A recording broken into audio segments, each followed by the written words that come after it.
Sophiralou and welcome to my channel. Hello guys and welcome to Sketchbook Sundays. This week the topic as chosen by you guys is hair tutorials.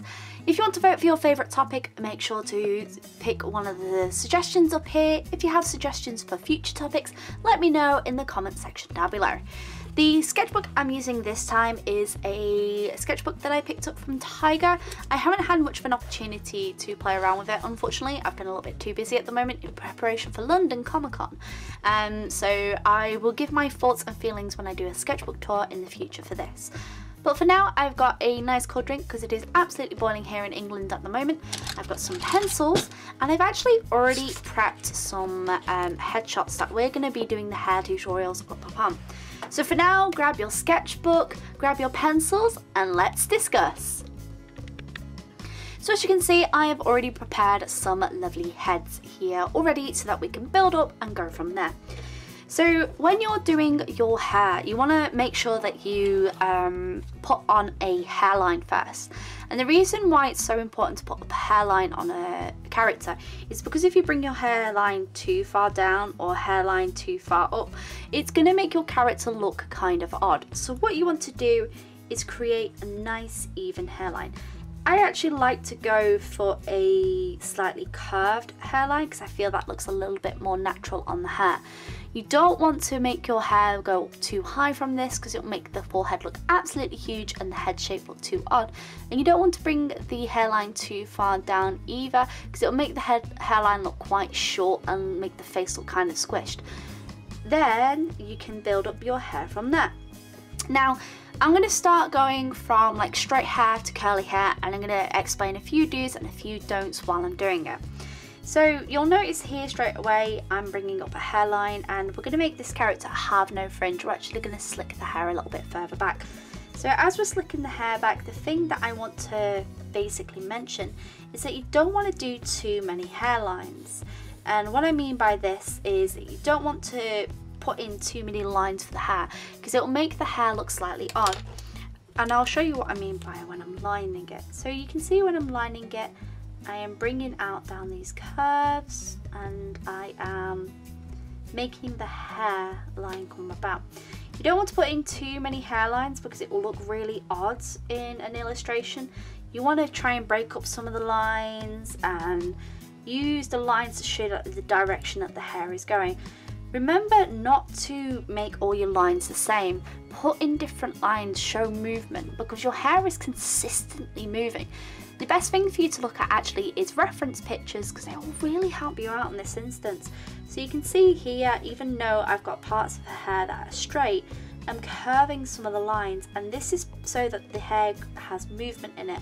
Because the hair isn't always like one straight object, even if you've got a person with very straight hair or a person with very curly hair, the hair doesn't all follow the same shape. It's not uniform. So by making up different shapes and by breaking up the different shapes, you're creating a movement which will make the hair look more natural. So we've done this one here. So you can see she's kind of got like a straight slicked back hair. And then you'll probably go, but hang on a minute, what if my character has a fringe? Yet again, you don't want it to all be uniform, unless the person has a straight fringe all the way across. Even then, they have parts that move a little bit. So if I have a character with a fringe, you'll notice that I don't keep all the lines the same. Even if the character's got a perfectly straight fringe, there's movement in the hair. There is things that will go about and things that will change. And I'm just going to bring this down here. Oh gosh, that's way too high. And then I will create like movement like this. And you'll notice that as I'm creating movement, I'm trying to think of like how it's shaped around their head, how would it go about there in any way, shape or form. And even when you're coming to colouring hair, like don't think about the hair as one solid colour. It has loads of different colours attached to it. So if we put down like say this red here, and if I was to put down a red, I would build up different colours and different shapes from there. So say we've gone for red, I would like put in shadows with blue to show the darker areas, and with the water, so with the highlight area, I would put the highlight area just where the light would shine through.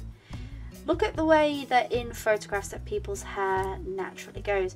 Not all their hair is going to be shiny. The only time that hair tends to be like overly shiny is when it's wet. Nurtured hair tends to look much more shinier. Clean hair tends to look shinier, whereas hair that is unwashed tends to look have this like greasy wet look to it. Shiny, well looked after hair tends to have like smooth highlights, well, like where the light hits it, whereas any hair that is like hair that tends to look dull doesn't have as much shine to it. So yet again, so what if we're going to go for curly hair? Yet again, make sure you create your hairline. Even if you've got someone with a high forehead, you don't want to bring the hairline too far back. If I brought the hairline up here, it's going to look odd. If I bring it too far down, it's going to look slightly odd. You want to have a happy medium between the two, and Bella's come to investigate. You want to have a happy medium between the two, so then the hairline isn't too far down or too far up. So if we're creating a character, say with a hair part that's going over here, and maybe they've got curly hair or wavy hair, so to speak. The trick is with wavy hair is not to try and make it all one continuous line like this. Break up the lines, think about how the movement is over here, because you're not going to see every little bit of that hair. Hair moves, it changes. So if we're bringing across someone with curly hair like this, you'll notice that I'm not using the same shape, I'm breaking it up. Okay then, so what if we've got someone with their hair tied up? Yet again, think of your hairline, bring it across like this. I'm going to use this part as a hairline. So even if you've got someone who is bald, you don't want to, and say they've got a slight hair shave, you could easily build that up by knowing where your hairline ends and where your hairline begins, and etc, etc. So say we've got someone with their hair tied up, I'm going to put most of their hair back like this. So I'm making the illusion that the hair is tied back. Maybe they've got a few stray hairs coming out like so. And let's make it a high ponytail. So we're going to bring the bump up here and then make that flow naturally out.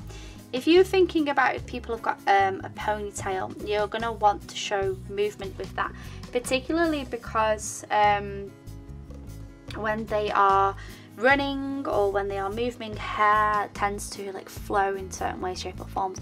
Always think of like shapes. So even if someone has got like naturally straight hair like this, it's still like the way that their shoulders are is going to affect it. So if someone's hair is over the shoulders, even if they've got straight hair, it's going to lean slightly like this, and by breaking up the shapes and by breaking up the curves, you're making your drawing look more interesting and showing movement within the hair.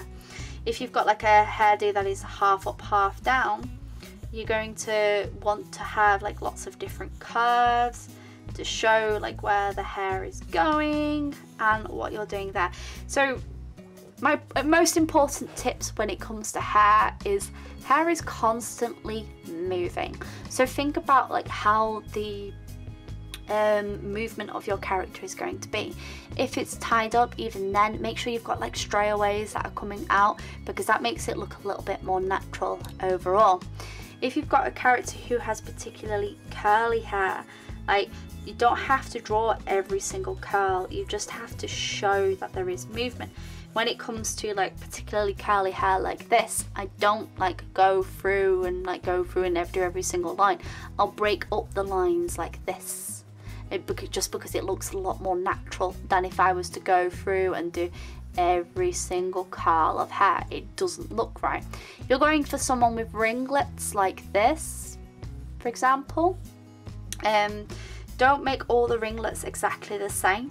The only time that the person would have ringlets that are exactly the same if they have been naturally, if they've been styled that way in particular. So if you are going for a character with ringlets who have been styled perfectly, sometimes put a little bit of change up the shapes just a little bit.